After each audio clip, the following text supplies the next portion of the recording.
একদিকে পাকিস্তান, অন্যদিকে নেপাল, সাথে ভুটান, শ্রীলঙ্কা তো আছেই। এবার আসছে বাংলাদেশ। আর এই বাংলাদেশ এবার হাত দিতে যাচ্ছে ভারতের হৃৎপিণ্ডে। বাংলাদেশের অন্তর্বর্তী সরকার ক্ষমতায় আসার পর থেকে একের পর এক বাংলাদেশের পদক্ষেপে মোদি এখন পাগল প্রায়। অন্তর্বর্তী সরকারের প্রধান উপদেষ্টা ডক্টর মোহাম্মদ ইউনূসের একটি ছোট্ট পদক্ষেপও যেন মোদির জন্য মহাপ্রলয়। আর এ তো এক বিশাল বিমান ঘাঁটি। বাংলাদেশের উত্তরের ছোট্ট জেলা লালমনিরহাট এখন ভারতের জন্য আতঙ্ক, কারণ এখানেই গড়ে উঠতে পারে এশিয়ার দ্বিতীয় বৃহত্তম বিমান ঘাঁটি। আর এখান থেকে মাত্র 12 কিলোমিটার দূরে ভারতের সবচেয়ে স্পর্শকাতর অঞ্চল চিকেন নেক। এটি মূল ভূখণ্ড থেকে ভারতের উত্তর পূর্ব অঞ্চলের 7টি রাজ্যের একমাত্র যোগাযোগের মাধ্যম।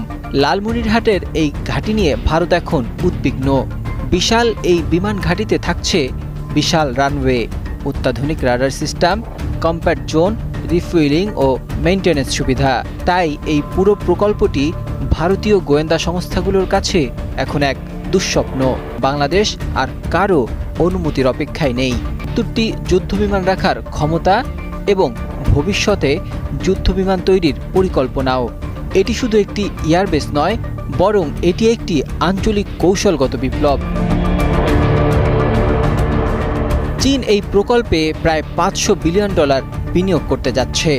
ড্রোন ও রাডার সিস্টেমে কাতার ও তুরস্ক $200 ও $300 মিলিয়ন বিনিয়োগ করবে বলে আশা প্রকাশ করেছে। এমনকি যুক্তরাষ্ট্র পর্যন্ত আগ্রহ দেখিয়েছে। ফলে লালমনিরহাট আজ কেবল একটি ঘাঁটি নয়, বরং এটি আঞ্চলিক শক্তির নতুন কেন্দ্রবিন্দু।